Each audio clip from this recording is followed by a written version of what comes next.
Welcome to another edition of Lakeville City Council Wrap-Up. During this program, we will highlight the agenda items presented to the Lakeville City Council at their May 1st, 2017 meeting. First highlighted item on the agenda was item number 5B, Envision Lakeville Update. And to provide the background information on this agenda item is City Administrator Justin Miller. Thank you, Mayor and Council, and our visitors tonight and those watching. This has been a practice that we've tried to do for the past couple of years now, where every 6 months or so we try to give the Council an update on the status of our Envision Lakeville process. So in 2013, the city undertook basically a strategic planning process, and we called it Envision Lakeville, and it set forth a vision for the future of Lakeville. And like any good strategic planning process, it came up with a vision statement, and I won't go through and read that for you tonight, but I think it talks about great schools, a diverse local economy, exceptional parks, recreational opportunities. So these are all things that we work on here every day and that the council tries to support, and we thank you for that. The process did come through with 8 community values and diversified economic development, good value for public services, safety throughout the community, design that connects the community, high quality education, a home for all ages and stages of life, a sense of community and belonging, and access to a multitude of natural amenities, and recreational opportunities were those areas that were specifically called out as places of focus that the city wanted to embark on. And to do that, we set up those through 5 key initiatives. And the one we're going to focus on tonight is developing a community of choice, and there's a lot that we can celebrate and that we can talk about. The good thing that I've always said about this process is it wasn't just a strategic plan that we developed and then set on the shelf. It did give us some goals and timeframes, which were the 1 to 5 year timeframe, which we're currently in. It's hard to believe, but 2018 will be the 5-year anniversary of that. And so we'll be talking about how we might want to address that or refresh it during the next budget process. And then the 6 to 15 year, or it should be 6 to 15, and then 16 to 25 years. So under the Develop a Community of Choice, it talks about how we've grown to a population of nearly 60,000 people, and primarily that's by providing housing and amenities to families who are in their prime earning years. But in the future, we're going to accommodate individuals at all ages and stages of life, and we're going to try to do that through housing, transportation, education, shopping, and other things that help all demographic groups within the city. The 1 to 5 year goals that were identified, we're identifying partnerships, incentives, and flexibilities to increase housing choices for all ages and stages like we talked about, analyzing the park's design and facilities for trends and demographics to assure that they are serving all the users, reviewing financial options for those parks, and supporting transit and transportation options, analyzing the feasibility study of acquiring community parks, and then studying acquisition needs along with serving the different users throughout those facilities.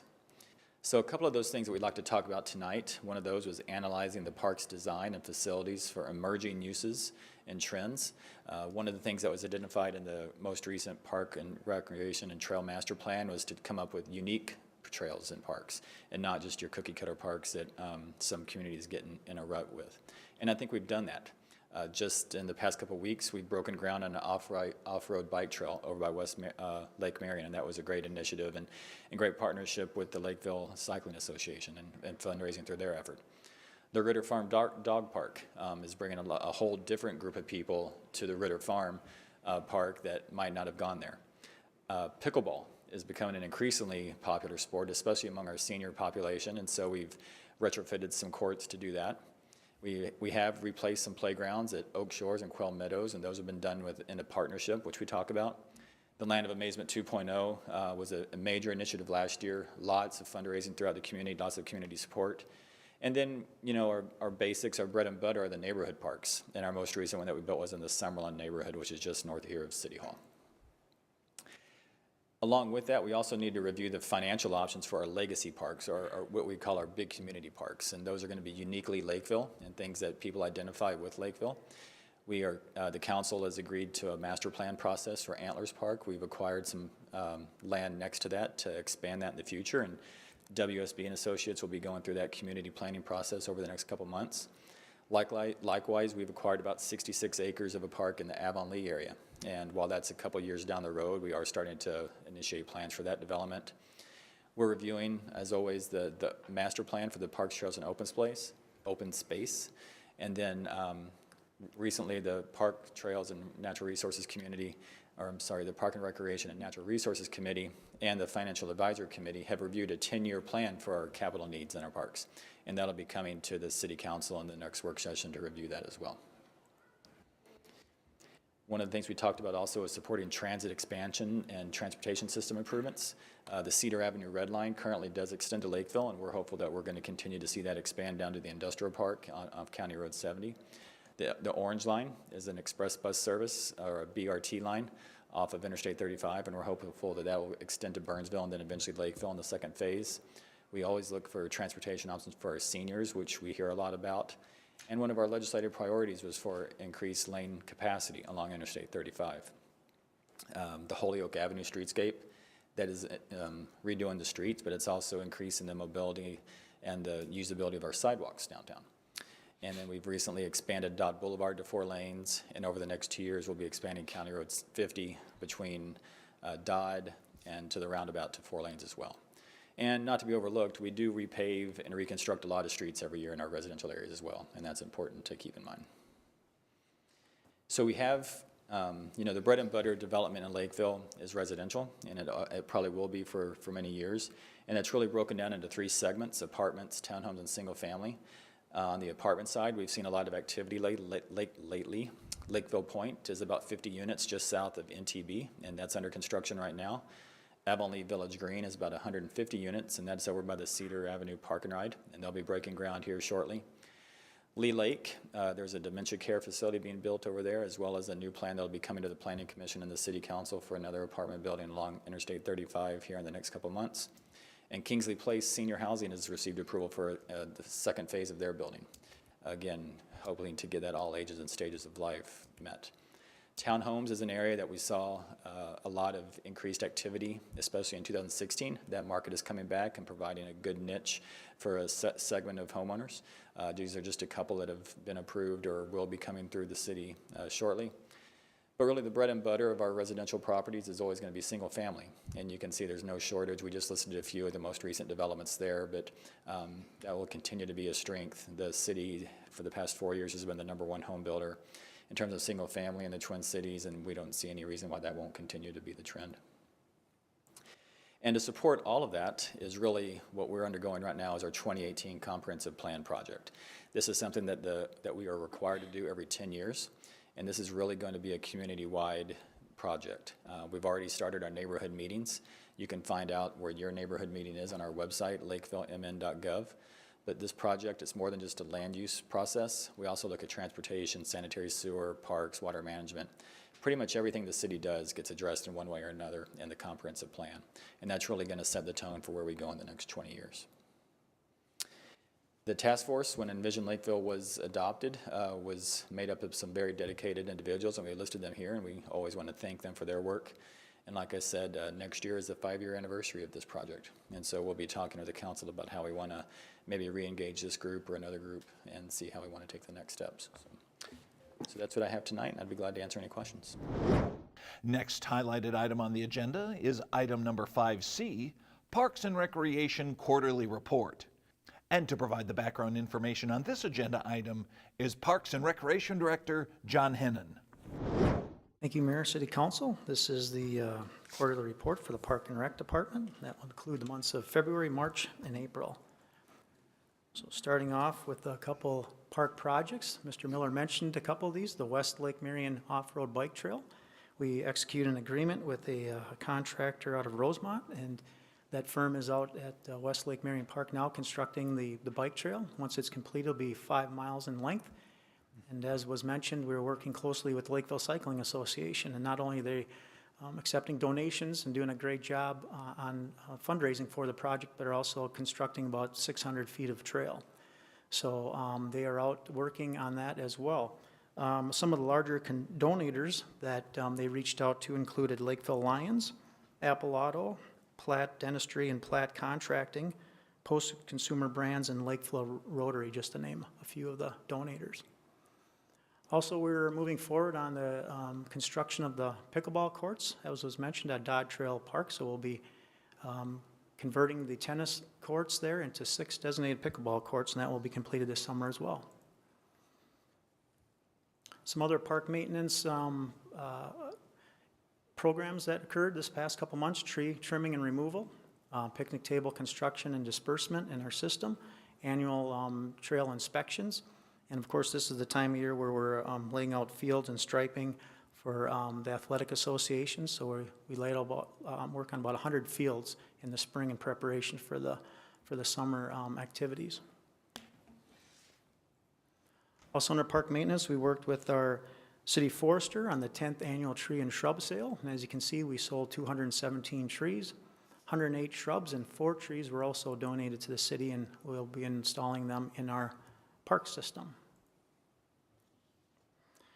Under recreation, a few highlights. We had the annual Easter egg scramble. Over 100 participants took part in that program, which included some Easter crafts, a visit from the Easter rabbit, and had some scrambled eggs before they went downtown as part of the egg hunt. So that was a very successful program as well.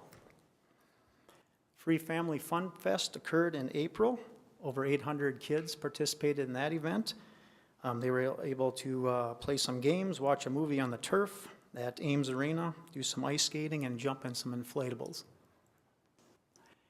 And some popular programs that kids are signing up for this summer include the turf soccer program, Camp Kermit, Amazing Athletes, and some tennis programs.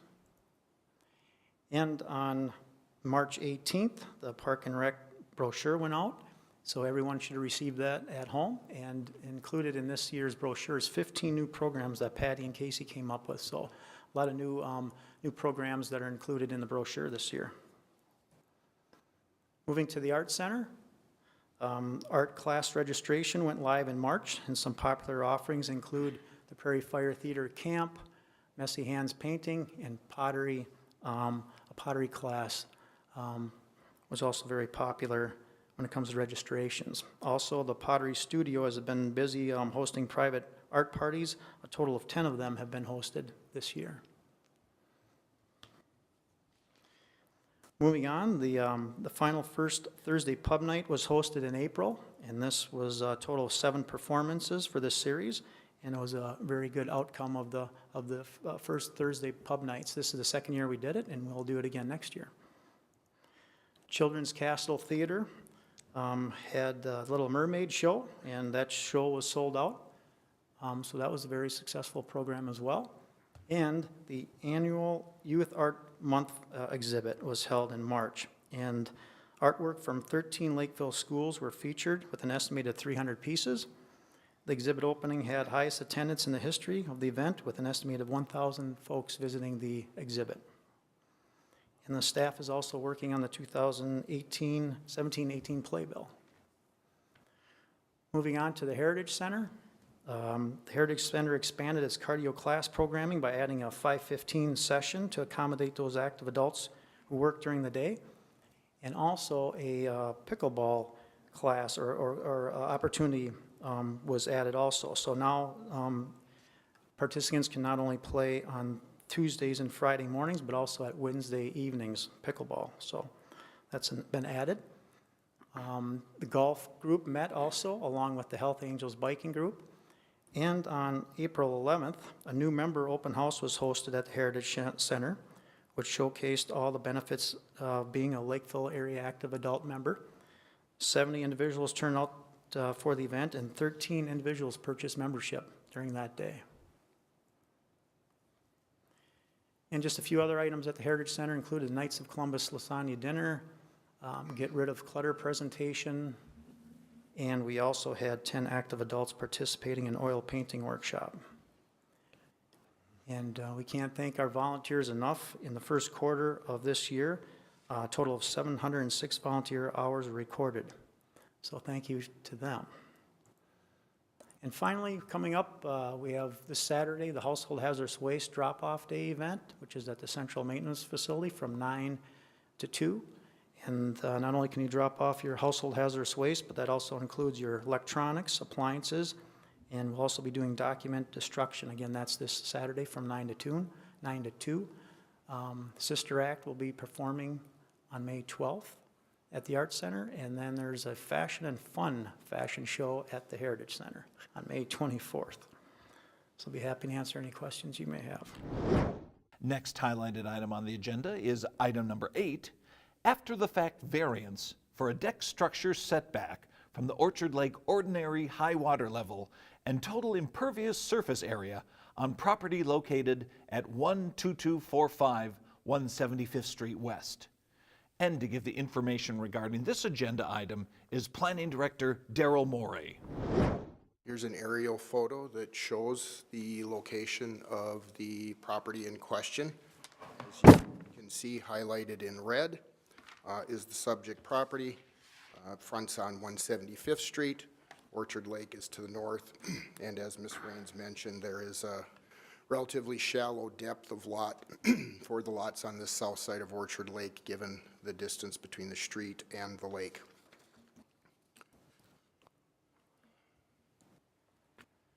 This is a survey of the property. It also shows the adjacent properties both to the west and to the east. And this shows in relation to those structures setbacks from the ordinary high water level of Orchard Lake as well, and I'll get into that in a moment. Again, this is an after-the-fact variance to allow a pergola structure that was part of a deck addition to the single-family home that was approved as part of a conditional use permit that the City Council approved on November 16th of 2015. As Ms. Raines has described a bit of working with Mr. Dempsey, she's been working with Mr. Dempsey for about 2 years on this improvements to this property. And Mr. Dempsey had indicated to her to be able to accommodate the deck, which was to replace an older structure to serve the house on, the door on the side of the house. Mr. Dempsey had offered up the suggestion of the retaining wall to be able to provide a deck that was no more than 30 inches above grade. By constructing the retaining wall, it allowed her to have this deck that was less than 30 inches above grade, or 30 inches or less above grade, whereby it's exempt from the setback requirements from the ordinary high water level of Orchard Lake. And this plan shows that here's the top of the retaining wall, here's the deck, here's the railing. There's no pergola on this plan, and as you can see, approved by the City Council, it's stamped on it. The pergola, obviously not approved as part of the conditional use permit, also not approved as part of the building permit for the deck. If Ms. Raines had called and talked to Mr. Dempsey prior to constructing the pergola, Mr. Dempsey would have worked with her regarding what could be constructed and meet the ordinance requirements. I'm going to go back to this photo if I could for a moment. This is not a question in terms of whether or not the pergola looks nice. There's no question that the pergola looks nice. There's no question that the improvements that Ms. Raines has made to the property are obviously better than what you had prior to that situation, as you can see in the before photograph at the top and the after photograph at the bottom. There's no question of that. This is a question regarding the city's ordinance standards that have been basically in place since 1978. This is a question of the process, city ordinance, conditional use permit approval and stipulations related to that, and building permit approval, and the fact that the pergola that was constructed did not follow those approvals, did not follow the conditional use permit approval, did not follow the approval of the building permit. The property has numerous nonconformities. They're highlighted in Mr. Dempsey's, at least his memo related to the conditional use permit that was approved in 2015. I'll just highlight those. The lot area is substandard. Again, that's pretty much the norm for the properties on that side of Orchard Lake. The impervious surface coverage exceeds the 25% that's allowed by the zoning ordinance for shoreland properties. And the setbacks don't meet the ordinance requirements. For the front yard, the setback is 30 feet from 175th Street right-of-way. A variance was approved back in the mid-'80s to allow a garage addition to be set back 18 feet from the right-of-way. Somehow that garage got built at less than 12 feet from the right-of-way. So it's that, even that addition is non-compliant with a variance that was approved in 1984. The side yard setbacks are 10 feet by ordinance, less than that, as you can see with the survey. And then typically from the ordinary high water level, the setback is 75 feet. In this particular case, because of the shallow depth and because of the averaging of the houses on either side, and as you could hear from Ms. Raines earlier, there was not a house constructed on the east side at that time. It was a vacant lot. But there is an averaging provision in the ordinance that allows buildings that are non-conforming to have setbacks closer to the lake if they're basically averaged between the setbacks of the structures on either side.